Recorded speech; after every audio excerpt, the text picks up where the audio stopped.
Good day, my dear students. Today we're gonna discuss the Module 8 of the GA2, Reading in Philippine History. Entitled The Act of the Declaration of Philippine Independence by Ambrosio Rizanres Bautista. Before we start, let's first know the objective. Objective number one, identify the symbolism used in the design of Philippine flag. Number two, assess the implication of the calls for revising the design of Philippine flag based on present circumstances. Then three, explain the importance of the Act of Declaration of Philippine Independence to the grand narrative of the Philippine history and evaluate the relevance of the document to the present time. Okay. Yes. Let's first know the author, no? Itong Acta of the Philippine Independence, is this a primary source or a secondary source? What do you think, guys? Primary or secondary? Is primary or secondary source? Well, the answer, this is a primary source. Yes. So let's first know the author, background of the author. So, si Ambrosio, also known as Don Boshong, was born on December 17, 1813 in Binyan, Laguna, to Gregorio Enriquez Bautista and Silvestra Altamira. He studied law at the University of Santo Tomas, earned his degree in 1865 at the age of 35 years old. Mm. He solicited funds to finance the campaign for reform in the Philippines and became a member of the La Liga Filipina Cuerpo de Compromisarios. So ito yung members ng mga katipunero na hindi nakapaglaban pero sinuportahan ng La Solidaridad and La Propaganda. Yung propaganda movement is the movement of La Solidaridad. He was arrested and imprisoned at, at Fort Santiago by the Spaniard as he was suspected of being involved in the Philippine Revolution but managed to defend himself and was eventually released. Siyempre, as a lawyer, he was able to defend himself. Guys, uh, no silbi ng pagiging lawyer niya kung di niya kaya defend yung kanyang sarili. He became the first advisor of President Emilio Aguinaldo. He's the first advisor of Emilio Aguinaldo. Not, not hindi si Mabini. O siya yung nauna bago si Mabini. Contrary to popular belief, it was Bautista and not Aguinaldo who waved the Philippine flag. So, hindi raw talaga si Emilio Aguinaldo yung nagwagayway ng Philippine flag natin, kundi si Bautista. Before the jubilant crowd during the proclamation of Philippine independence in Kawit, Cavite, July 12, 18, yes, July 12, 1898 ang Declaration of Independence, yet on July 14, 1899, he was elected as President of the Philippine in the Revolutionary Congress in Tatla. Itutok ko dito si Bautista and was later appointed judge of the Court of First Instance of Pangasinan. He died on December 4, 1903, 72 years old. Fatal fall from a horse-drawn carriage. So nalaglag siya. Kaya pag matanda na kayo, yes, mga weekend na yung mga buto nyo, kailangan nyo mag-ingat. Yung kinamatay niya, natinlagso na. So yes, during the Kawit Cavite, the declaration of our independence, may ginawang documents that proves that our independence is legit. Yan is yung Declaration of our Independence created by Ambrosio Bautista. So, during that time, merong Malabon Band. The Malabon Band yun yung nagpatugtog ng ating pambansang awit. Who created our pambansang awit? Who write the pambansang awit of the Pilipinas? Sino nag-compose ng letra? Si Jose Palma. Remember that? Kapag nag-compose ng letra, That is Jose Palma. Jose Palma. Pag letters, Jose Palma. Remember, Palma is like a palm, no? Palm yung kamay. Oo. Then kapag who composed the music or the hymn, that is Julian Felipe.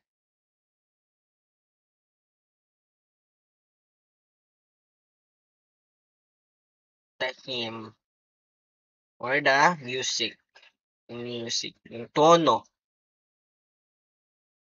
Okay.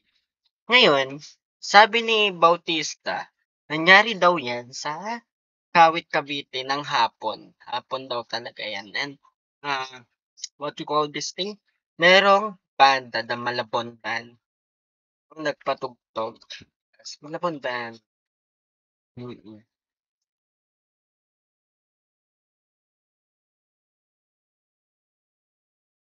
Okay. So, yes. So, the Philippine flag was stood by three women. Tatlong babae, no? Tatlong babae ang nag nagtahi sa ating Philippine flag and it was sued in the Hong Kong. Sa Hong Kong tinahi ang ating Philippine flag. Paano nangyari sir na sa Hong Kong tinahi ang Philippine flag? Bakit hindi sa Pilipinas? Ito nangyari yan. Ganito ang nangyari dyan guys. Okay. Nung namatay si Andres Bonifacio, at ang leader na ng katipunan ay si Emilio Aguinaldo. Itong si Emilio Aguinaldo nag-request ng ceasefire. Yung ceasefire is yung tigil putukan na nangyari sa Paco Biak na bato. Binayaran ng mga Espanyol ang Pilipino, mga Pilipino mandirigma at sila sila Aguinaldo ng 800,000 pesos. Paco Biak na bato, 800,000 pesos. Ceasefire to,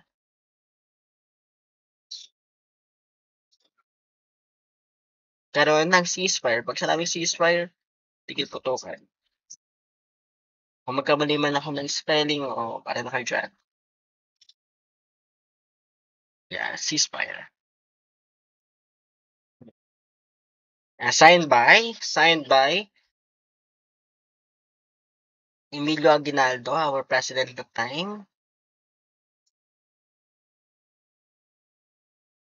the Governor General Primo de Rivera, Primo de Rivera.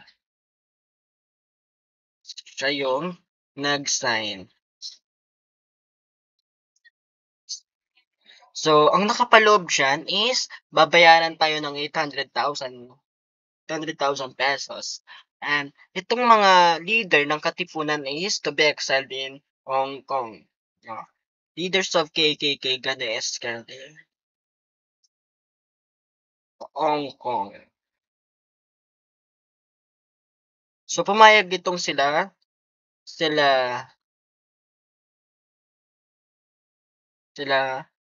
Aguinaldo. Pero there's a rumors na itong 800,000 pesos is hindi talaga daw napunta sa mga revolusyonaryo kundi nabulsa daw ni Emilio Aguinaldo. So, nung nasa Hong Kong sila,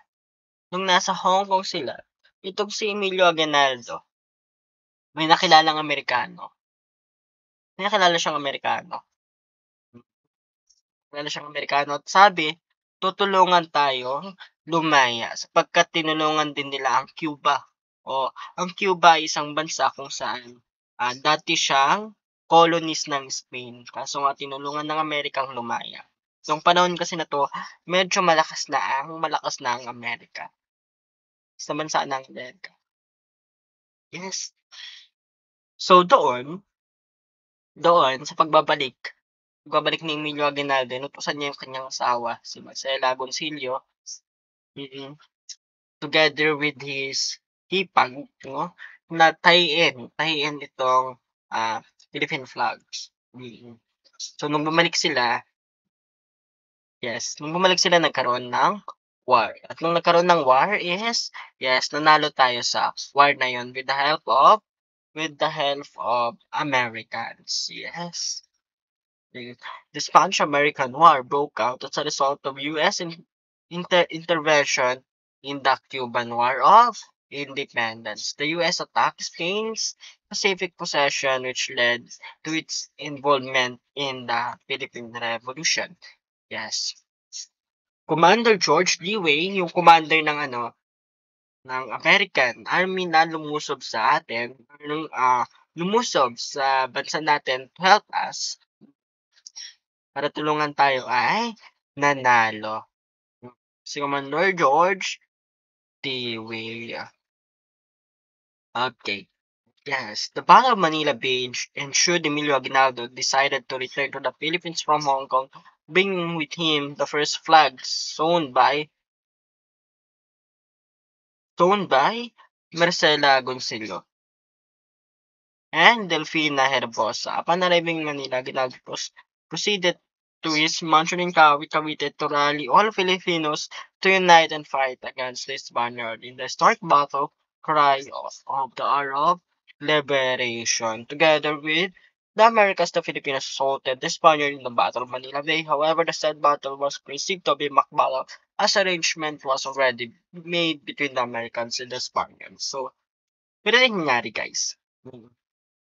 Kwento nangyari that the latter would hand over the Philippines including Guam and Puerto Rico to the former. Such arrangement were already finalized in the Treaty of Paris in 1898. So, nung lumusob itong mga Amerikano sa ating bansa para tulungan tayo, sama si Commander George Dewey, so itong sila Emilio Aguinaldo, tuwang-tuwa kasi sa wakas nalayan na tayo sa mga Espanyol. Nalayan na tayo sa mga Espanyol. So, tinawag na yung lahat ng mga katipunero na tumulong makidigma. Kaso, hindi sila pinapasok sa mismong labanan. Oo. Hindi sila pinapasok, pinagbawalan silang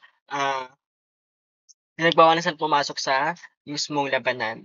Ang nangyari daw pala, it's just mock battle. Pag sinabing mock battle, palabas lang. Palabas na digmaan. Kasi itong mga Espanyol, ayaw sumuko sa mga Pilipino, sa mga Indio, medyo ma-pride din sila, no? Kaya nagkaroon na ng usapan na ganito yung gagawin. Ganyan. Yes, ganyan. Yes. And according to my sources, so source ko, no, itong laban sa Manila Bay, isa lang daw yung namatay. At because of heart attack pa. Kasi mainit. Oo, mainit daw nung panahon na to. Kaya may isang namatay. So, wala talagang nangyaring digmaan. Parang palabas lang ba? Yes. So, akala natin, friendly itong mga Amerikano. Friendly. Kaya itong si Emilio Aguinaldo, gumawa ng flag. Kasi tuwang-tuwa siya. And you know what, guys? The real meanings of our Philippine flag. The color red, color blue, yung mga ganyang kulay, is wala talagang meaning yan. Kala natin dati kapag red is because of our katapangan. Yes, kapag red. Blue is for freedom. White is for purity. Ganyan. Pero wala talagang meaning. Nalagyan lang ng meaning kasi tayong mga Pilipino mahilig gumawa ng meaning. Okay. Ang kulay ng ating Philippine flag wala talagang meaning. So, ano yan, sir? Bakit ganyan yung kulay? Ganyan yung kulay ng ating Philippine flag is to commemorate with Americans. Kasi nga, tayo ay commemorate with American flag. Kasi nga tayo ay idol natin ng mga Amerikano. Yes. Bilang pasasalamat ba? Kasi nga itong si Emilio Aguinaldo is graceful, no? Sa mga Amerikano. So, kina-memorate niya. So, ano naman ang ibig sabihin ng white triangle, sir? The meaning of white triangle is katipunan emblem. So, ano namang meaning ng tatlong star, sir? Yan. The meaning of the 3 star is Luzon, Visayas, Mindanao ba? Luzon, Visayas, Mindanao ba? No. No? Hindi Luzon, Visayas, Mindanao ang ibig sabihin ng tatlong star. Oo, mali kayo diyan. It is Luzon, Panay at Mindanao. Guys, Luzon, Panay at Mindanao. Mm. Dati kasi Panay ang tawag sa kilalaang Panay bilang Bisaya. Luzon, Panay at Mindanao. So ano naman ibig sabihin ng araw? Araw represents the progressive of our province or of our country. Oo. Progressive laws of our country. Ibig sabihin ng sun, no? So ano naman ibig sabihin ng walong silang ng araw? Yung walong silang ng araw, yan yung 8 first provinces na nag-revolt sa Espanyol. So ano yung 8 provinces? The 8 provinces is may Buni, Kapampangan, Batang, Tarlac. May is Maynila, Bu is Bulacan, Ni is Nueva Ecija, Ka is Cavite, Pa is Pampanga, Na is Laguna, Ba is Batang is Batangas, then Tarlac. Yan yung 8 provinces. May Buni, Kapala, Batang, Tarlac. Yes. Yun yung mga real reasons of or the meanings of the Philippine flag, no? Yes. Yes. So, yes, because of that, tayo ay natulungan ng mga natulungan raw ng mga Amerikano. After the Battle of Manila Bay, there were still skirmishes between Filipino and Spaniard in various provinces in the Philippines.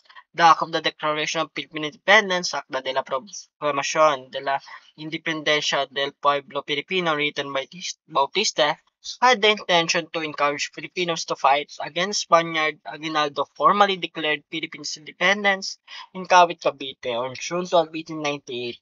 It was symbolically accompanied by the playing of Philippine National Anthem, composed by Julian Felipe, with lyrics by Jose Palma from his poem Pilipinas.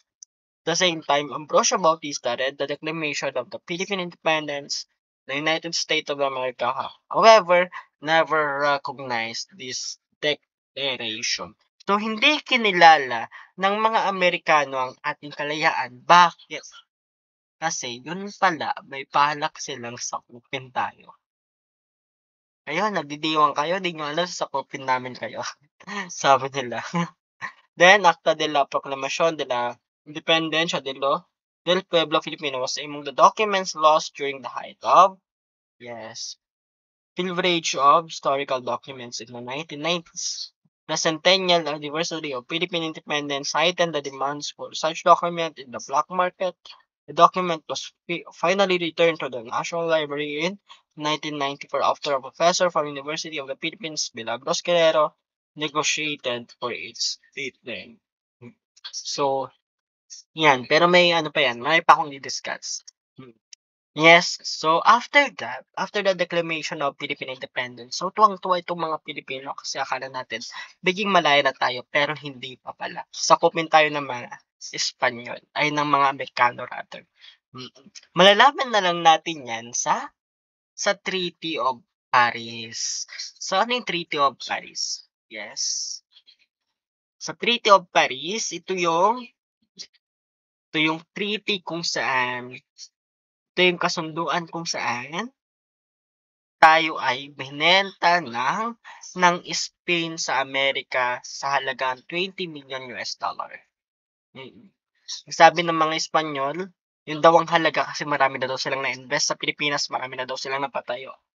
Pero remember guys, yung mga napatayo man nila, meron man silang napatayo pero wala silang ginastos doon kasi yung mga resources ay galing sa Pilipinas at wala naman silang binayarang labor because of polo y servisyo or forced labor. Yung mga Pilipinong nag-grind, gumawa doon sa mga bagay na yon is hindi binayaran. Yes. That happens December 10, 1898. Doon lang natin nalaman na tayo ay yes, binili binili ng mga Amerikano under the government of William McKinley. William McKinley is the president of the America during that time. Mm, yes.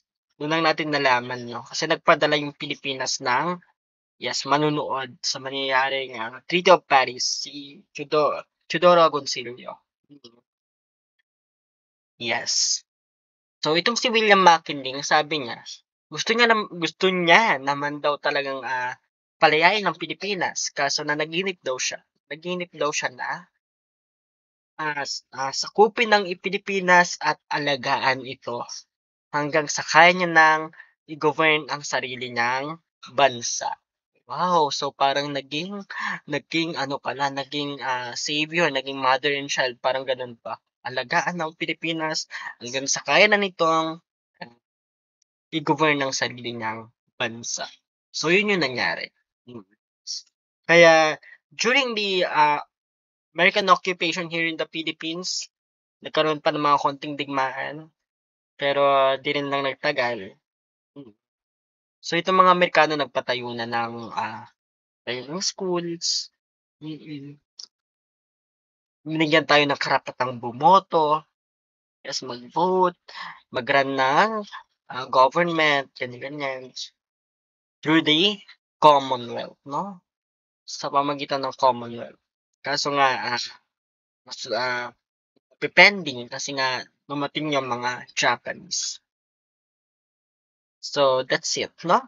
Well, hindi lang naman Pilipinas, kasama yung Guam, yes, and Puerto Rico. Kasi remember guys, ang Guam, Palau, Pilipinas, dati magkakasama yan, isang bansa lamang yan.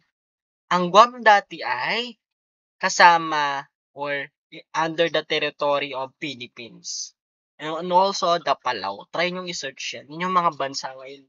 Pero, nung panahon ng mga Espanyol, Pilipinas, ang Guam ay territory ng Pilipinas. O sa atin ang Guam noon, pati ang Palau. Panahon ng mga Espanyol at panahon ng mga Amerikano. Kaso nga, it's very hard to govern. Mahirap i-govern kasi medyo malalayo sila sa atin. Oo, isolated islands kasi yung mga yan. Mahirap silang i-govern kaya tinitawan na lang ng Pilipinas. Oo. Kapag ang bansa kasi is archipelagic or pulo-pulo ang isang bansa, pulo-pulong isla, mahirap i-govern, no? Kaya kung mapapansin nyo sa mga malalayong isla ng Pilipinas, napakahirap ng buhay. Medyo napag-iiwanan kasi they are very difficult to govern. Okay, that ends our discussion for today. I hope you learned something. Okay, bye-bye.